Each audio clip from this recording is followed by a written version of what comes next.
The morning sun filters through Mother's precious lace curtains, casting delicate shadows across the medical papers trembling in my hands.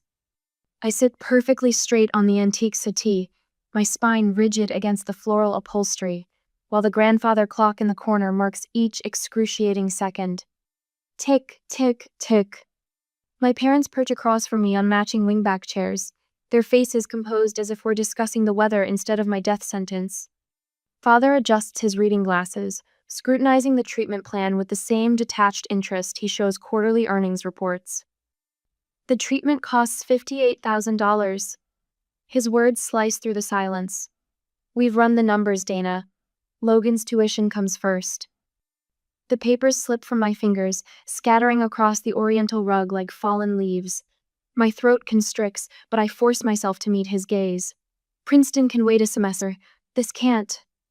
Mother leans forward, hands clasped in her lap, her pearl necklace catching the light. Your brother's future can't be jeopardized. Her voice carries the same gentle tone she uses when explaining obvious things to slow students. You understand that, don't you? Understanding floods through me like ice water in my veins. They've calculated my worth against Logan's degree and found me wanting. The realization settles in my stomach, heavy as stone. From upstairs, Logan's guitar strings vibrate with carefree chords. He's probably sprawled across his bed, practicing for the coffeehouse performance he's been talking about all week. My beloved brother, whose C+ in advanced chemistry earned a celebratory dinner at Le Petit Bistro, while my perfect SAT scores warranted only a distracted, "That's nice, dear," over breakfast. I swallow hard, surprised by how steady my voice sounds. What are my options? Father brightens, clearly relieved I'm being practical instead of hysterical. The county hospital has payment plans, or you could defer treatment until after Logan graduates. Dr. Carter says, Benjamin Carter?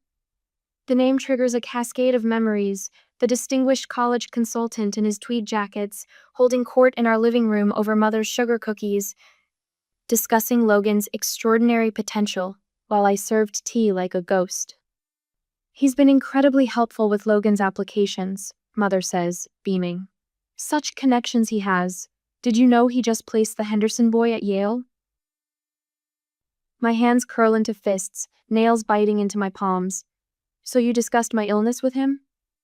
We had to explain why we couldn't contribute to his annual education symposium this year. Fatone suggests this should be obvious. The timing is unfortunate, but Logan's placement has to be our priority. I stand, my legs surprisingly steady. I need time to think. Relief washes over their faces. They expect me to retreat to my room, process this betrayal quietly, then emerge accepting my role as the expendable child, just as I've always done. That's very mature of you, Dana. Mother rises too, smoothing her skirt. Your father and I have consultations all afternoon. We can discuss this more at dinner. I watch them disappear into their home office, the heavy oak door closing behind them with a soft click. Through the walls, I hear their muffled voices mixing with keyboard clatter as they return to their work, advising other parents on securing their children's futures. My future stretches before me like a dark tunnel, growing narrower by the second. I climb the stairs to my bedroom, each step carrying the weight of years of invisible wounds. The college fund discussions that only mentioned Logan, the family photos where I stand slightly apart, the proud parental smiles reserved for my brother's mediocre achievements while my excellence earned only absent nods. Sitting on my bed, I pull out my phone and scroll through saved numbers until I find one from an old birthday card.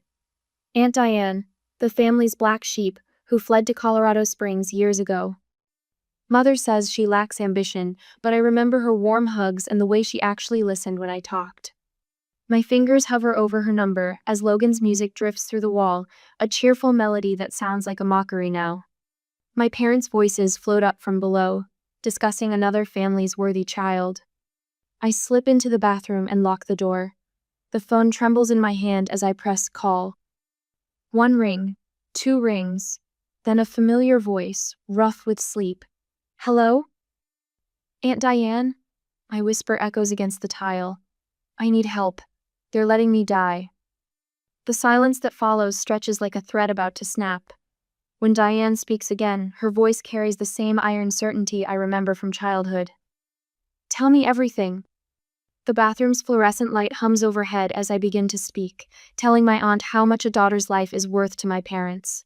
The answer, it turns out, is less than a brother's tuition. That same night, the moonlight spills across my bedroom floor as I slip essentials into my backpack at 1 a.m. Each item weighs heavy with meaning: 3 changes of clothes, my medical paperwork, the birthday money from Grandma Sarah before she passed, $85 in crisp 20s and a worn 5. The sum of my life fits in a single bag. Outside my window, the Peterson sprinklers tick across their perfect lawn. The sound mirrors the grandfather clock downstairs, counting down the seconds until Diane arrives. I touch the crystal pendant Mom gave me for my 16th birthday, then leave it on the dresser. Some gifts carry too much weight. The third stair from the bottom always creaks. I learned this at 12, sneaking down for midnight cookie raids with Logan. Now I ease my weight to the outer edge, barely breathing. The family portrait watches my descent, Mom and Dad beaming at Logan's Yale sweatshirt while I hover at the edge, half in shadow. The photographer never asked me to move closer. Their bedroom door stands ajar upstairs. Dad's gentle snores float down the hallway, a sound that once meant safety. Now it's the soundtrack to my escape.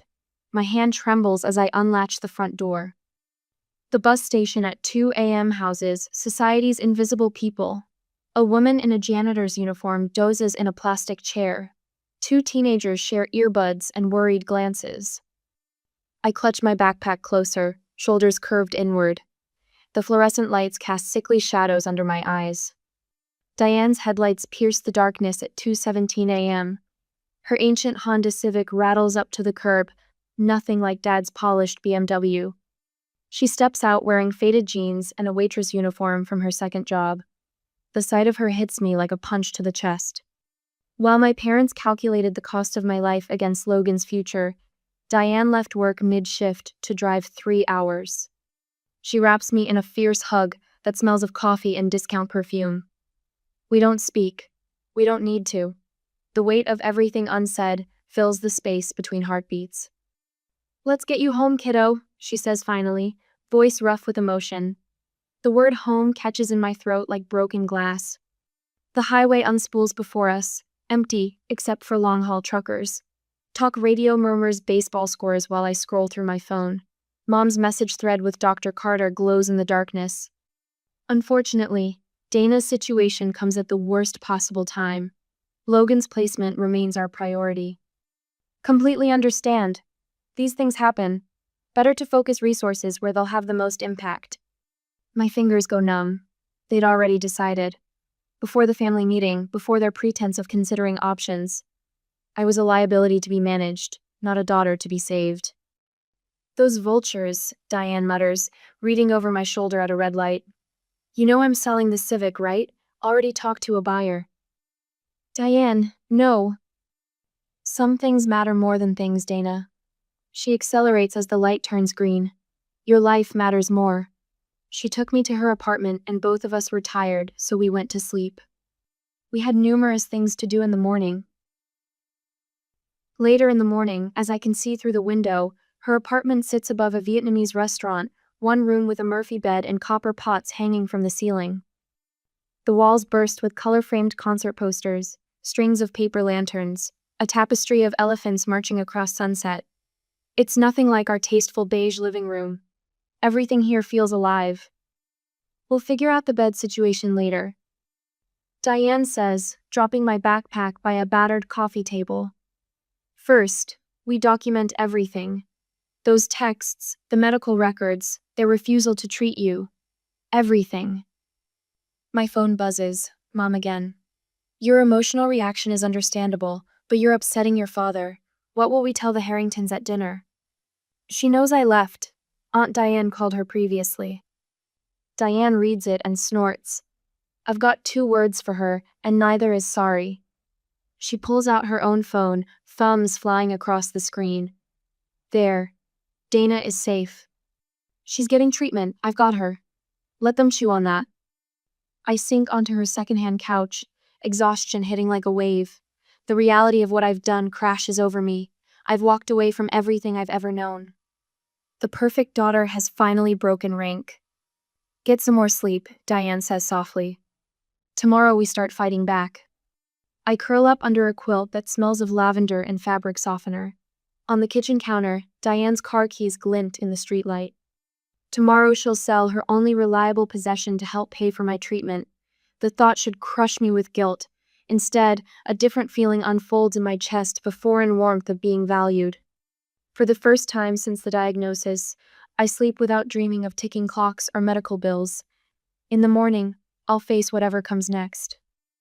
But today and tonight, in this tiny apartment above a restaurant, I'm not the family disappointment or the expendable child. Today, I'm simply worth saving. A month later, the makeshift hospital room in Diane's apartment smells of antiseptic and fresh bed linens. An IV pole stands sentinel beside my bed, its clear tubing snaking down to the port in my chest. The morning sun streams through uncovered windows, no precious lace curtains here, just honest light warming my skin. Diane hunches over the kitchen table, squinting at medication schedules spread across its scratched surface. Her reading glasses perch on her nose while she scribbles notes about dosage times. Dark circles shadow her eyes from working double shifts at the bookkeeping firm. Your next round starts in 20 minutes, she says, marking another box on our wall calendar. Red X's track my progress like battlefield victories. The nausea hits without warning. I lurch toward the bathroom, my legs shaking. Diane appears at my side, one arm steady around my waist. No words needed, we've done this dance before. Later, curled on the couch with a thin blanket, I watch Diane sort pills into daily containers. My hair has started falling out in clumps, but she never flinches when she looks at me.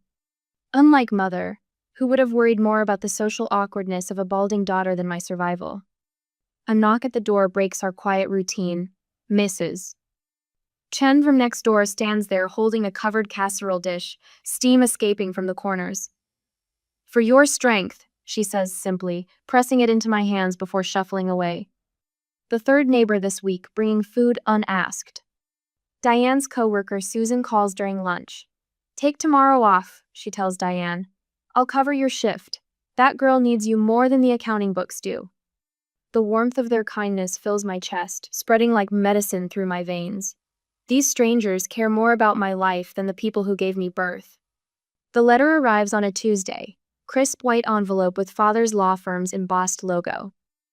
Inside, formal language masks the threat. Return the minor to her legal guardians immediately. The paper trembles in Diane's hands as she reads. They'll try to drain my savings, she says, jaw tight. But they don't know I already sold the car. You're getting better, that's all that matters. Their next attack comes through proxies. Mrs. Harrison, Mother's garden club friend, appears at Diane's door. We're all so worried about Dana. She simpers, peering past Diane into the apartment. Her parents are simply beside themselves. Tell them I'm still breathing, I call from the couch. Despite their best efforts.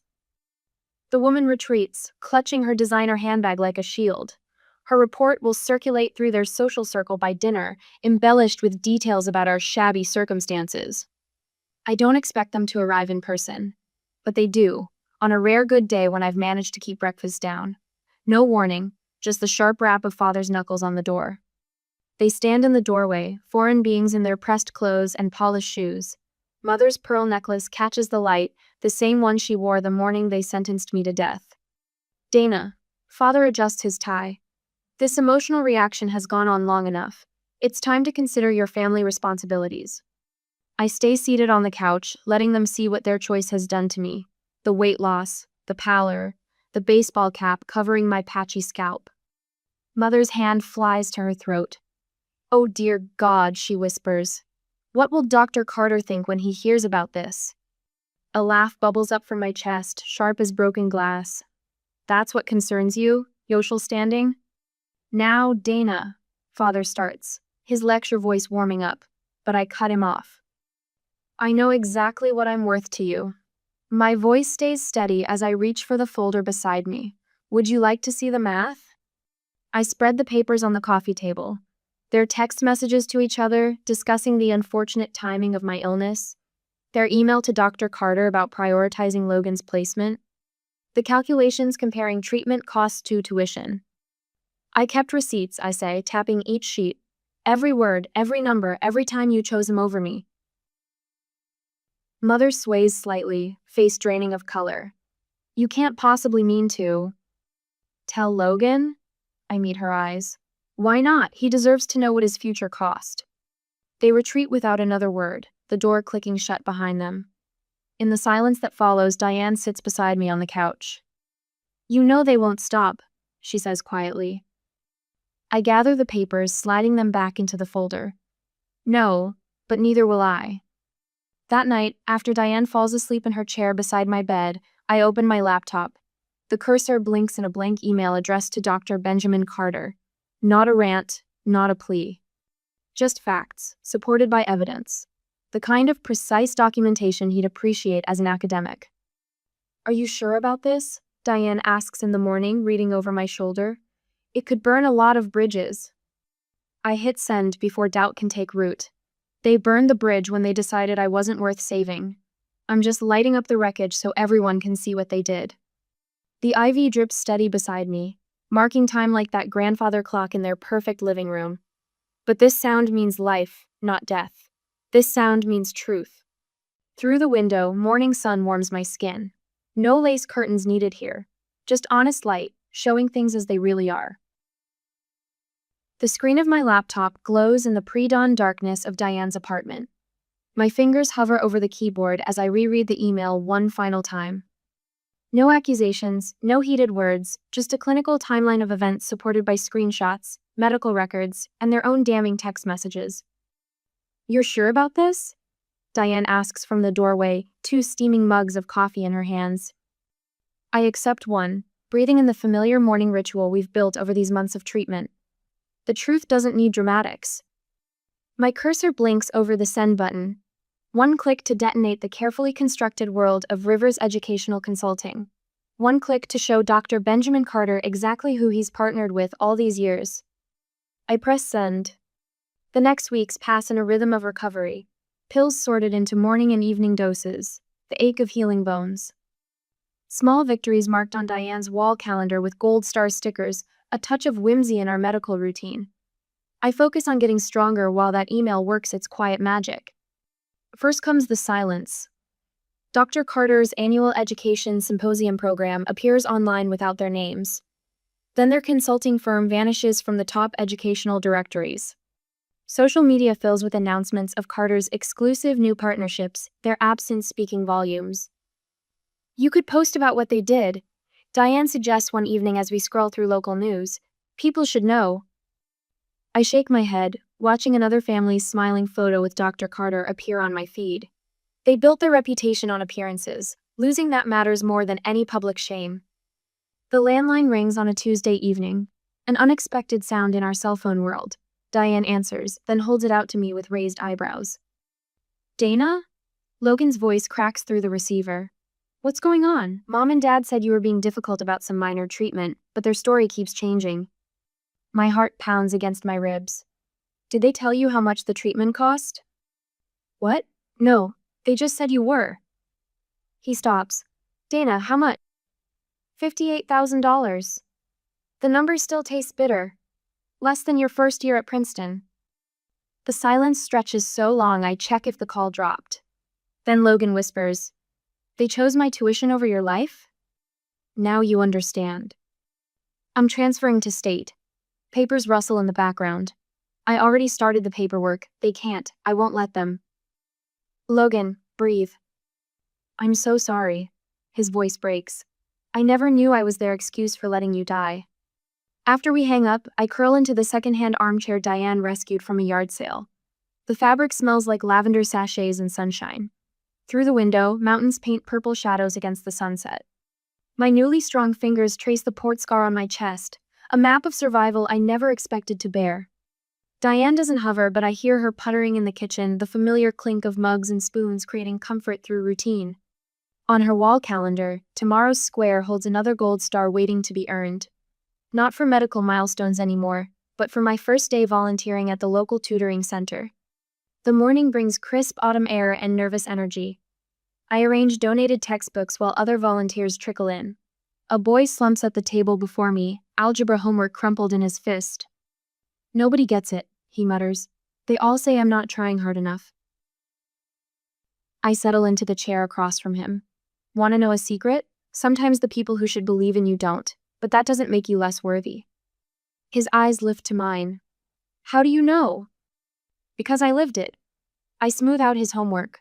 Now, let's prove them wrong together. Word spreads. More students find their way to my table. The overlooked, the struggling, the ones others deemed not worth the effort. Their parents start requesting me specifically. You reach them, they say. You understand. Each small victory feels like redemption. Every light of understanding in a student's eyes builds something new from the ashes of what my parents destroyed. I may not have a college degree, but I have something better. The hard-won wisdom of knowing what it means to fight for your own worth. The letter arrives on a Thursday. Logan's familiar scrawl on the envelope. Inside, I find a photo. Our parents' sprawling house replaced by a modest condo listing. Their consulting firm's website now leads to a 404 error. Logan's Princeton acceptance letter tucked away in favor of a state school teaching program. His note reads, I'm trying to become someone you might want to know again. I pin the photo next to Diane's calendar, where tomorrow's square waits empty. No gold star yet earned, but endless possibility in the blank space. Sometimes, when your world shatters, you build something better from the pieces. In the end, my parents' betrayal gave me an unexpected gift. It showed me exactly who I am when everything else falls away. Truth has a way of creating its own justice. Not in grand gestures or public denouncements, but in the quiet collapse of carefully constructed facades. In the end, my parents' reputation crumbled not because I shouted their sins to the world, but because I simply stopped protecting their lies. I pick up my phone, type a quick message to Logan. Start with the truth. We'll see where it leads. I heal in my own way, slowly, until I completely recover after 3 years, both physically and emotionally. 3 years later, the bell above Second Chance Learning's front door chimes as another student rushes in from the spring rain. I pause, hanging the last award certificate on our wall of victories, smiling as Tommy Chen waves his latest math test in the air. His grin stretches wider than the Rocky Mountains visible through our storefront windows. Miss Rivers, look, a 92! The joy in his voice echoes off walls that no longer smell of Diane's curry dinners. Our little tutoring center has grown from a corner of her apartment into this sunlit space where second chances bloom like wildflowers after a Colorado storm. Outstanding work, Tommy. I stepped down from the stepladder, accepting his enthusiastic high five. What did your dad say? He cried. Tommy's voice drops to a whisper. Actually cried, said no other tutor ever believed I could do more than pass. The words settle in my chest like a familiar warmth. 3 years have passed since I made that first desperate call to Diane, since my parents calculated my life against Logan's tuition and found me wanting. Now, at 20, I've built something they never imagined possible, a place where worth isn't measured in dollars or degrees. Diane breezes past with an armful of donated textbooks, her bookkeeper's pencil still tucked behind her ear despite our success. Dana, the Richardson Foundation called. They want to double their supply contribution next quarter. Before I can respond, the bell chimes again. The sound freezes my blood. My mother stands in the doorway, designer shoes replaced by sensible department store pumps. Father hovers behind her, his tailored suits exchanged for khakis that speak of downsizing and desperation. They look smaller somehow, diminished, like antique furniture stripped of its finish. I turn back to Tommy, keeping my voice steady. Practice those geometry proofs we talked about. I'll check them tomorrow. He scampers off to the study area where other students bend over worksheets, oblivious to the tension crackling through the air. My parents drift closer, careful to maintain a public facade of casual interest. Dana, Mother's voice wavers. You look well. I continue straightening a stack of practice tests. We're quite busy. If you're interested in enrolling a student, our waitlist information is by the door. Please. Father steps forward, his voice pitched low. We need to talk. We've lost everything, the business, the house, Dr. Carter's connections. Dried up when people learned how you calculate a child's value? The words slip out cool and precise as surgical instruments. That must have been difficult for you. Mother's fingers twist her now ringless hands. We were wrong. So terribly wrong.